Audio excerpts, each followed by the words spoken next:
Okay, we're live. Thank you very much, Kim.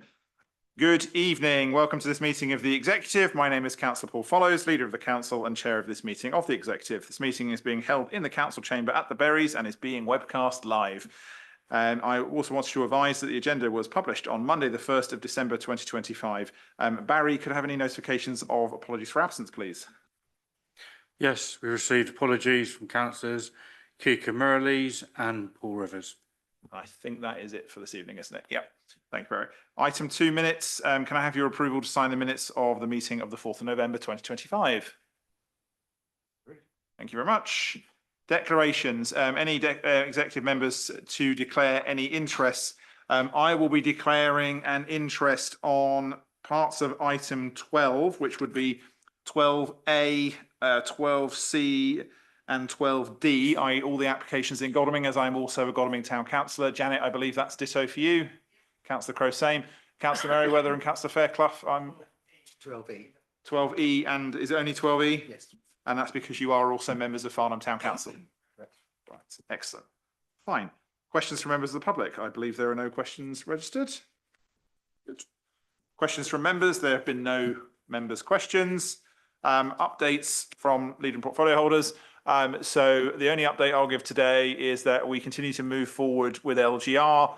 The joint committees process, formation process is now underway. It was voted on this morning at the county and agreed, and the county members were elected to it.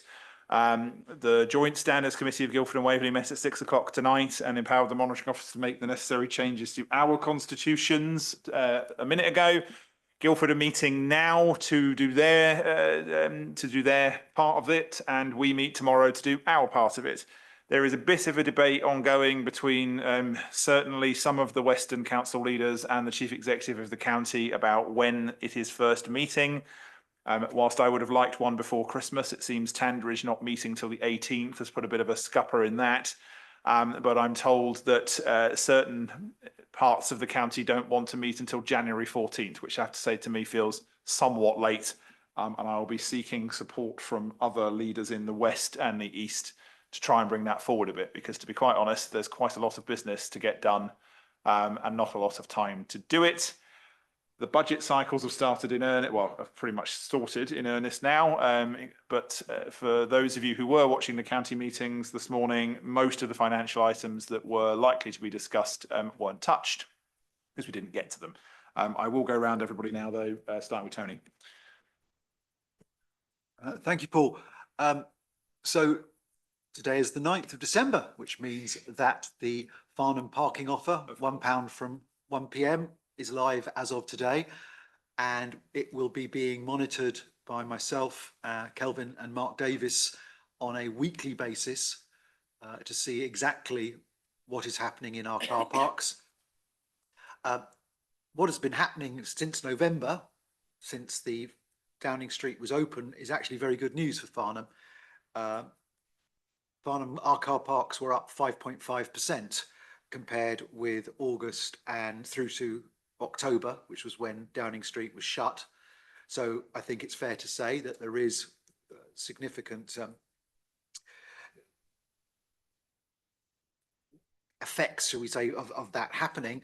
Likewise, and I know that the core reason for being so pushing the £1 after 1 p.m. offer forward was the effects on the lower Hart, because with Downing Street shut, people from the south couldn't access the lower Hart car park. Well, what do you know? Downing Street opens and suddenly the lower Hart is up just over 7% compared with the same period. So it's fair to say that Farnham is open for business, which is great. And I very much hope that the £1 after 1 p.m. offer works and for everyone in the town. So thank you. Thank you, Tony. Victoria, Gemma, Mark. Thank you, Leader. You've already touched on it. With this council's last ever financial year fast approaching, the finance team have been holding the 26-27 round of budget challenge boards with all of our service leads to assess their financial condition and prospects. Following on from both the recent budget and the government's update on the so-called fair funding review. As usual, the elephant in the room is the actual financial settlement. We need to complete our draft budget and medium-term financial plan for next year and beyond. So we expect that settlement to be announced next week on Wednesday, and as usual, just in time for the holiday break. So our team will be working hard over the next few weeks to make recommendations for us to consider in the new year, for which I thank them in advance now. And I must also congratulate them again for reaching the finals of the 2025 Public Finance Awards. And although I think we're all sorry that they didn't win, that wasn't because they didn't deserve to. So once again, very well done to them all. Just to echo that, I mean, I've had a number of discussions with members of the finance team this week, just getting my head around some of the numbers, and they've been extremely helpful in supporting me doing that. Liz. Thank you, Leader. Just a couple of things. Just to say that the issues and options for the local plan is now closed on the 8th. And officers will now be collating the responses. And I'd like to thank anyone who took the time to respond to that. Thank you. I know it was quite a big task. There were 70 questions in all, but you didn't have to answer all of them. So, and I just wanted to add some further details to what you mentioned at full council regarding the recent High Court case between Mr. Stephen Luck versus Bracknell Forest Borough Council. And just to confirm, the High Court has upheld the decision of Bracknell Forest Borough Council regarding the loss of a self-build exemption under the Community Infrastructure Levy regulations, but more pertinently for this council, with regard to the second issue raised, that collecting authorities had a general discretion not to collect CIL and to withdraw liability notice. The judge accepted the council's argument that there is no discretion to waive CIL liability and to agree not to collect CIL, which is payable under the CIL regulations. The judge gave two overarching reasons for this. First, referencing case law on HMRC's duty to collect tax and limited powers to waive tax, and the judge concluded that it was unlikely that a collecting authority would have a broad discretion to waive CIL liability. And second, the judge held that to construe Regulation 65(7) as conferring a broad discretion to waive CIL was inconsistent with the very detailed statutory scheme for CIL. The judge further noted that the withdrawal of a liability notice does not remove the underlying CIL liability and that there is no parallel express power to withdraw demand notices. So the judgment aligns with this council's approach on CIL, supported by our professional officers and legal advice. And if there are to be changes, then this matter is a matter will be for Parliament and not individual local authorities. This council, as you know, has requested a change in legislation. We've written to Matthew Pennycook, particularly for individual homeowners, and MHCLG have got back to us and confirmed that it is taking our concerns very seriously, and noted the documents we sent, which included all the details of our discretionary review and also our legal advice.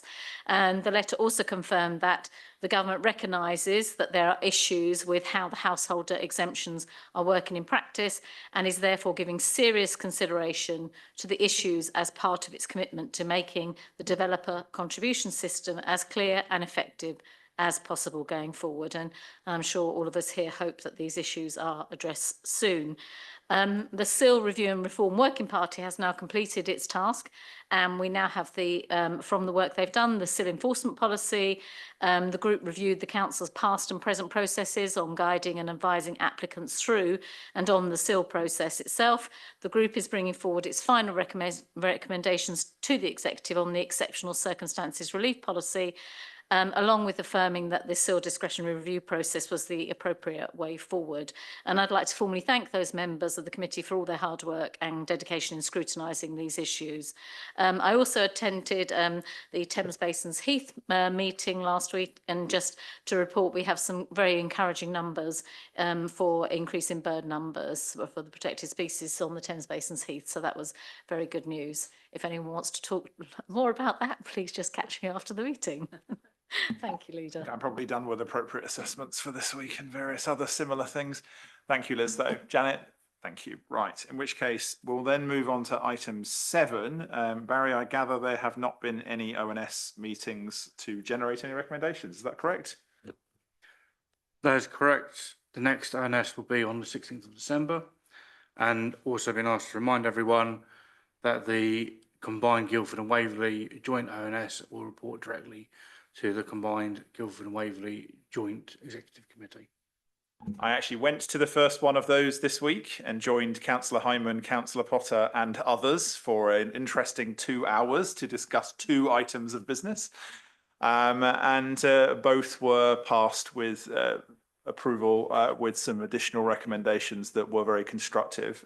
Joking aside, the way Guildford do their ONS is a far more engaging and constructive process than what I have witnessed here at Waverley.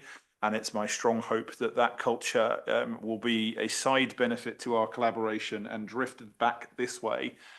It was refreshing to be able to respond to members' questions in real time and in a constructive way, and have the chair and members engage with members of the executive from both councils in a useful way. That to me is how scrutiny is supposed to work, and it made the whole thing not only a bearable evening, but I think actually comes out with far better constructive recommendations at the end of it. So we'll see if any of that bleeds back into the sovereign ONS committees. Right, item 8, sale of the painting to support heritage asset. With Kika unfortunately unwell, that falls to me. Members of the executive will be well aware of the Cornish fisherfolk painting that we have in our possession. To anybody outside the council dialing into this right now, this is not a joke item. This is very much a real painting that the council possesses. I gather it's considered to be a work of art by some people, art being very subjective as it is. It's not something I personally find particularly attractive, I have to say, but it is, no, indeed. Thankfully, it doesn't belong to me personally.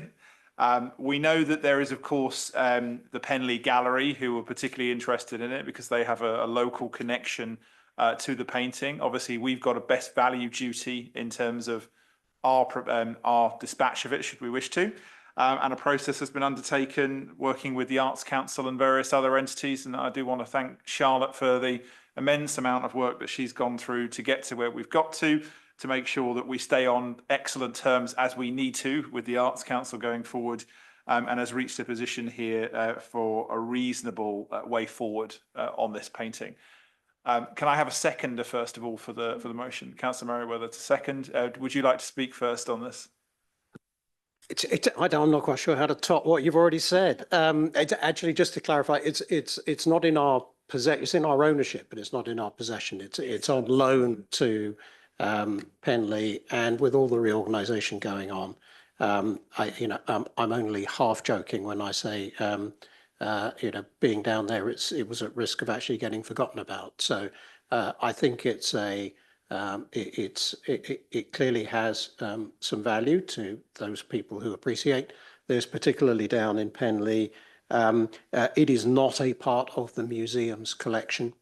And we have spoken to everybody and received all of the assurances that we believe we need. Everybody is satisfied that we're doing this properly for as close as we can get to best value and with the appropriate conditions. So I'm very happy to support this for what is something that's in our possession and very close to our hearts at Wilmer House. Just to be clear, the recommendations outline a sale to Penley Gallery for no less than 65,000, but in the event that it doesn't go to the House and Gallery in Penley, to put forward a commercial process that goes forward on that basis to auctioneers. And also just highlighting that the proceeds from this upwards of £100,000 would be allocated to the capital requirements for the Museum of Farnham project. Okay, any other speakers? In which case, can I move to the recommendations listed 2.1 to 2.4 in your papers? All those in favour, please show. Thank you very much indeed. Item 9, one moment, just because my computer's gone slightly strange.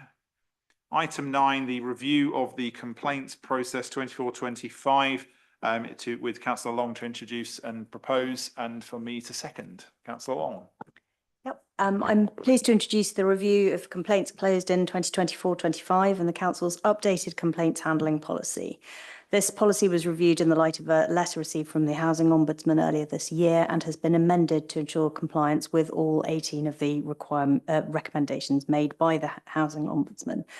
We are asked to adopt the complaints handling policy tonight. The main changes that the Ombudsman has requested are that we change the time limit for logging requests from 3 to 5 days to bring our policy in line with their own process and to provide a detailed written summary of the complaint to the complainant.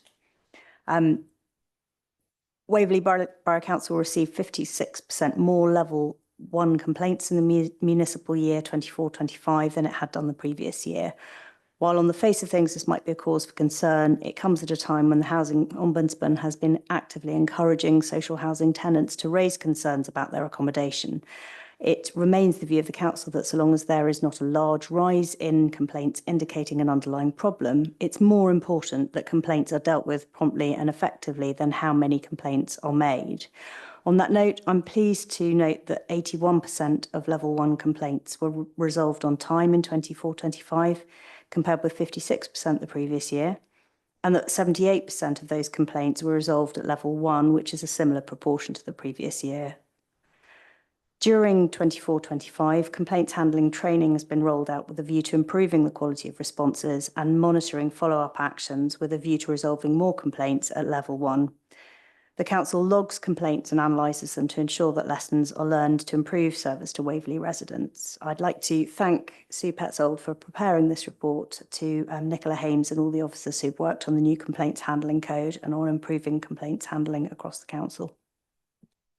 Thank you, Gemma. My thanks to Sue, Nicola and the team as well. Any speakers on this item?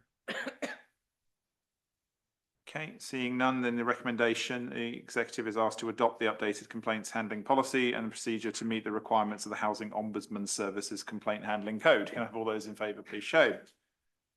Thank you very much, everyone. Moving then on to item 10, the procurement pipeline report, which is with Mark to introduce and propose, and for me to second. Thank you, Mark. Thank you, Leader. So this is the report on page 59 of your pack.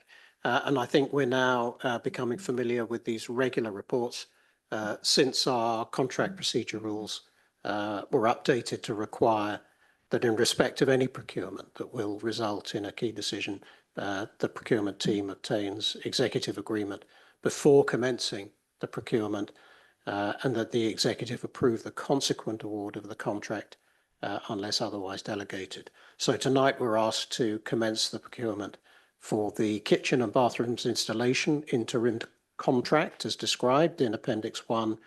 And just for the avoidance of doubt, this approval to commence procurement does not commit the Council to undertaking that procurement, nor to using the sourcing route stated, nor commits it to collaborate with Guildford Borough Council or any other local authority should there be exceptional circumstances not to do so. And the individual procurement activity may be withdrawn, expedited or deferred, and this paper only seeks necessary agreement from the executive for permission to commence that procurement. All other governance remains to be obtained as and when appropriate. Thank you. Thank you, Mark, and thank you to Faye for a very clear report. This is now much easier to engage with and understand than it has been in a very long time. So thank you to the officers who've made that the case. Are there any other speakers on this item? Seeing none, in which case could I ask exec to approve the recommendations as stated on page 2 of the report? Thank you very much, everyone. That is approved.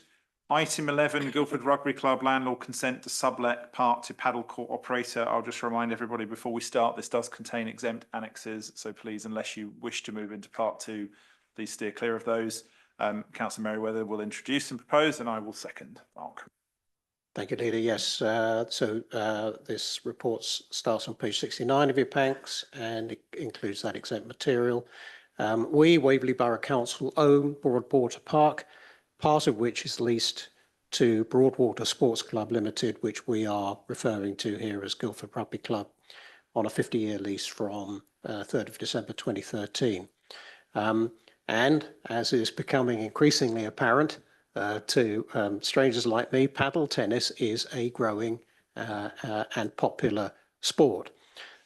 So I suppose it's no surprise that Guildford Rugby Club approached us with a request for approval to consent to a 20-year sublease of part of the rugby club's grounds to a paddle court operator, Paddle Extra GU7 Limited, for 3 covered paddle courts, which received planning consent back in June.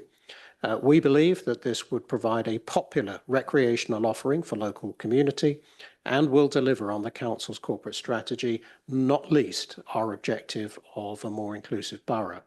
The terms are all as outlined in the report, as are the delegations proposed, and so I'm pleased to move the recommendation. Thank you.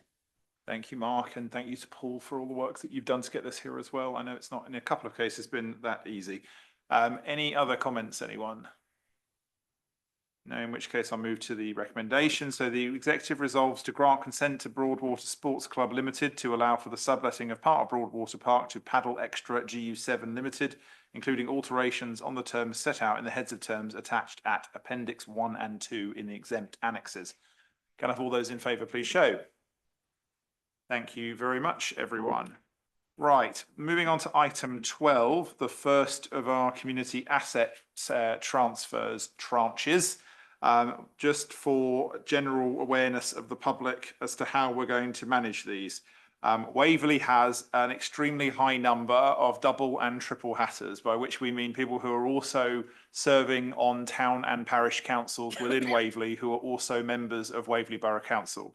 On occasion, that means when Waverley Borough Council is intending to transact business with towns and parishes within Waverley, there is always a possibility of a conflict between members of the executive and those towns and parishes.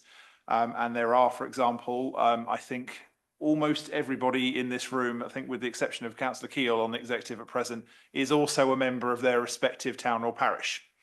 And that means that I will be asking, as in line with the declarations given at the beginning of the meeting, I will be asking members from the parish council, members who are also members of a parish or town council where land is being discussed, will leave the room. So myself and Janet Crowe will leave the room for the Godalming applications, and Councillor Merriweather and Councillor Fairclough will leave for the Farnham applications. There will be other variations on this in February, I am sure, because other places than Farnham and Godalming are going to go through this. We have no Hazelmere members on the committee, so of course nobody needs to leave for those.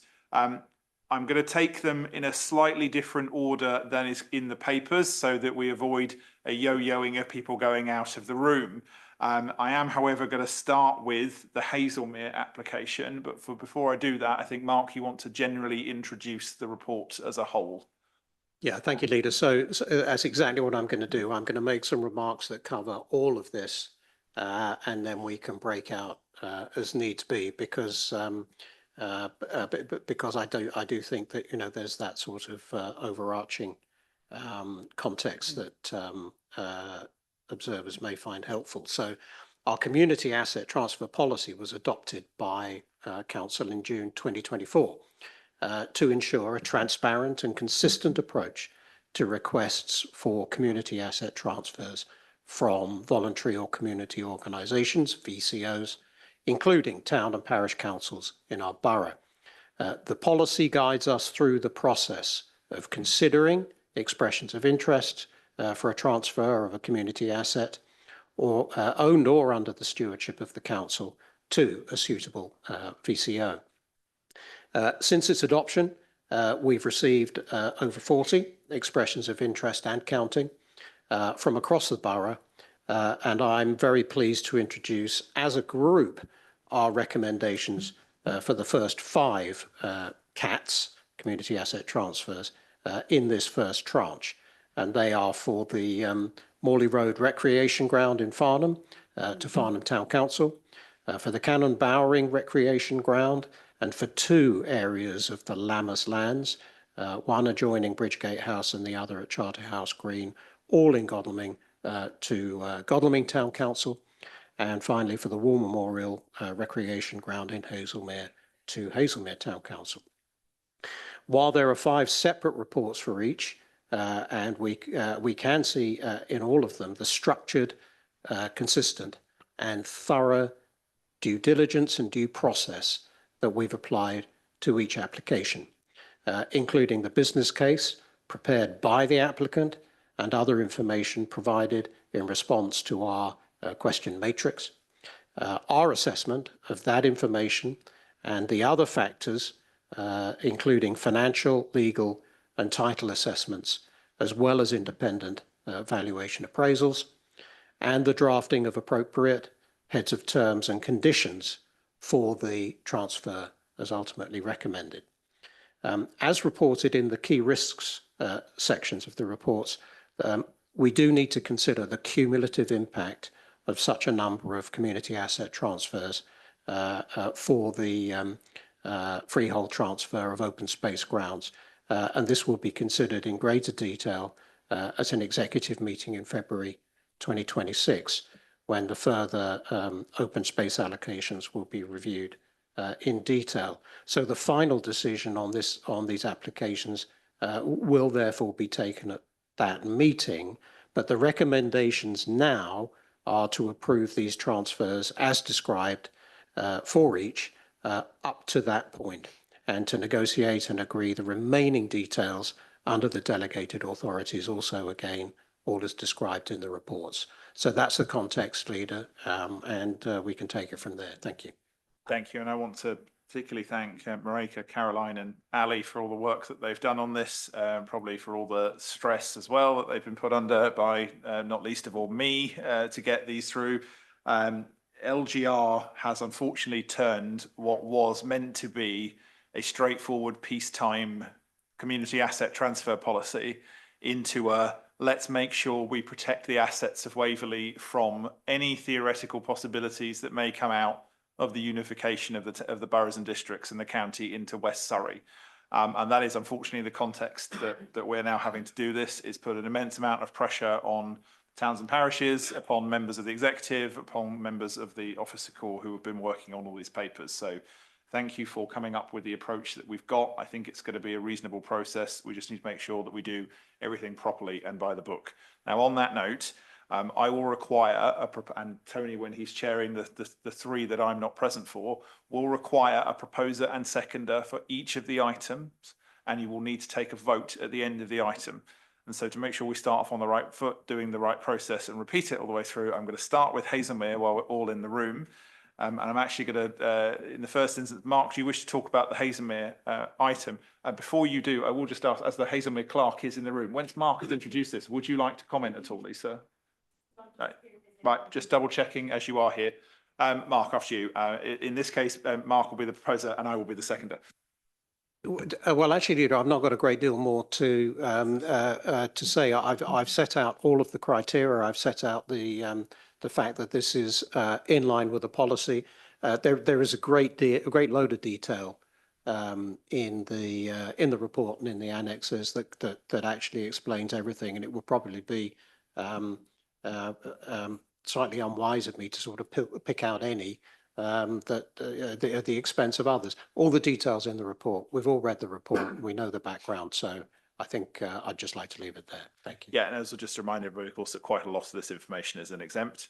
And I did raise, semi-jokingly, but probably not jokingly, I suppose, that operationally, when we get the 32 or whatever it is to the left, I think that will generate an approximately 3,000-page agenda when the time comes. So members may wish to consider whether they want that printed or not, or indeed sent electronically. So in terms of that, are there any other speakers on the Hazelmere item 12B, Liz? Thank you, Leader. I'd just like to make some general comments. Obviously, having been at Surrey County Council this morning, you know, and talking about LGR, it isn't very comforting to know at this point whether or not what's going to happen to the debt across East and West Surrey, and also what's going to happen to particular assets either.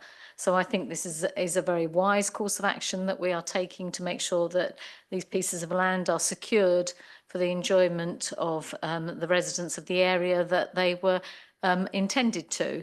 And I have every faith in Hazelmere Town Council that they will look after this asset, and I very much support this being recommended for transfer to them. Thank you. I'm just going to read verbatim something I said this morning on a motion discussing that. Many areas of Surrey are rapidly trying to future-proof their assets from the sale by a unitary that, especially in the West, is likely to be facing severe financial issues. Community governance reviews, community asset transfers, fields and trust are but 3 of those methods, and without firm reassurance from the state on debt, it will be difficult to advise any of these districts, boroughs, towns or parishes to act any differently than they are. That is going to remain true as long as we are uncertain as to what happens with any legacy debt and how that is dealt with within the new West Surrey unitary. That is reassurance I do not expect get from anyone. Liz, do you want to come back on that? Well, just to agree with that, and to say that unfortunately the timescales, as you know, do not align. We need to approve these now. We need to be going through this now, because we won't have any idea until, you know, it could be February, March next year of any kind of indication that there may be some further help at all from government. So, you know, it's really important that this land, which has been looked after really well by Waverley and has been enjoyed by the local community, its future will be secured, and it will still be there for the local community.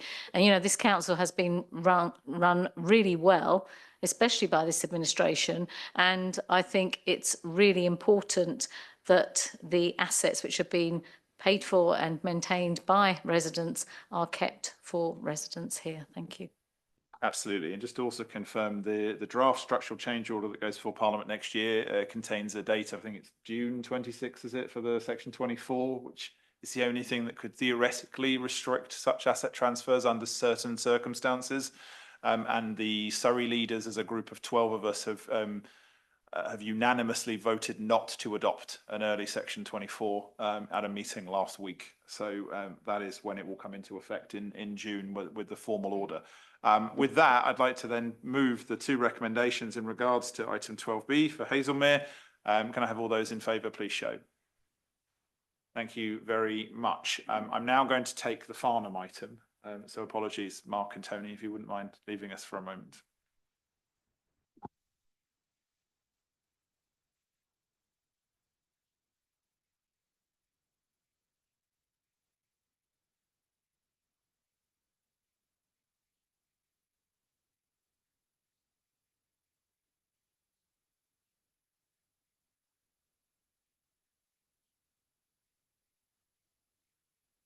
Right, in which case then I will move swiftly on to item 12E, the community asset transfer application for Morley Road recreational ground in Farnham. I'm happy to propose. Can I take a formal seconder, please, Councillor Townsend? This is, again, follows exactly the same pattern as the previous one. This is a well-maintained bit of land, well used by the community, and something that I think both Farnham and Waverley are keen to see remain in community ownership into the future and into the unitary period. Are there any other speakers on this item?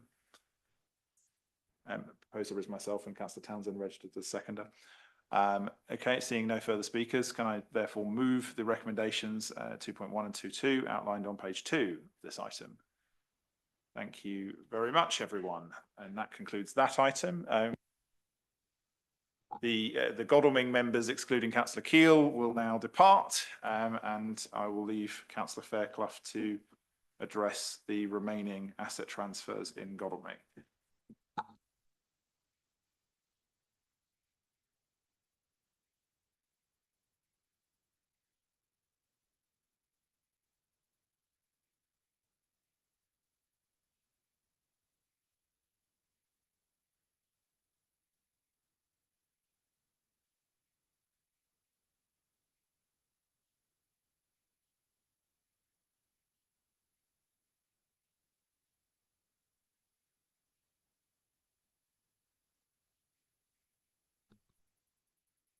So I suggest that we follow what was done for Hazelmere.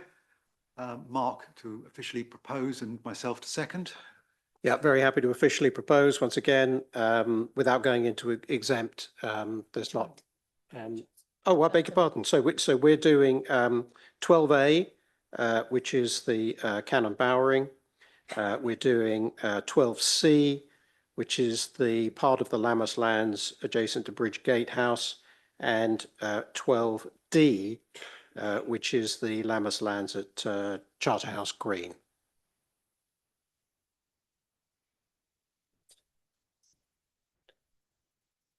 We'll need to take the recommendations separately. Very good. Okay. All right. So, do you want me to read out the whole recommendation, or shall I just refer to them? Let me just pull up the page because I've only just sat down. If you refer to each one in turn, and then we take a vote on that one. And Very then we good. move on to Okay, the next so, one, and so on and so forth.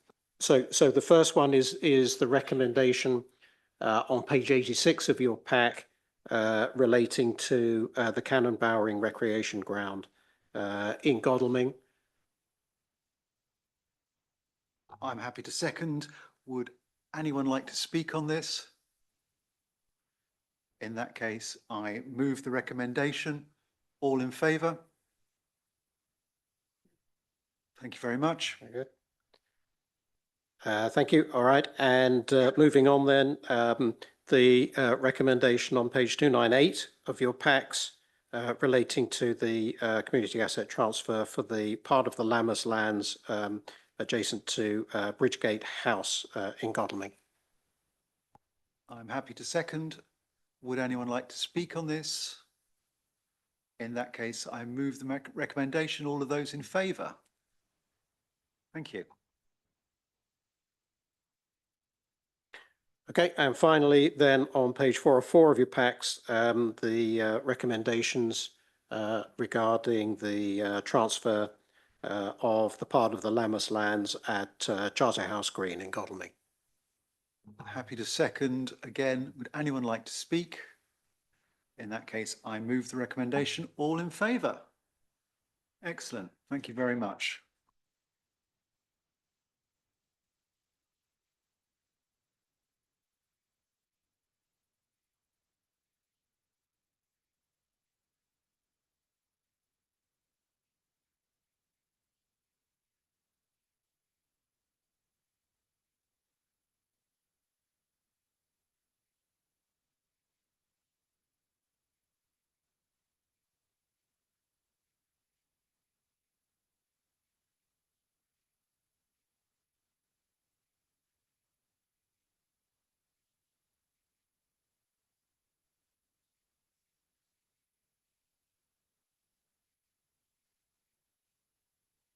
In which case that concludes all items on the exec business before we move into the other committee. And that finishes at exactly 19:38.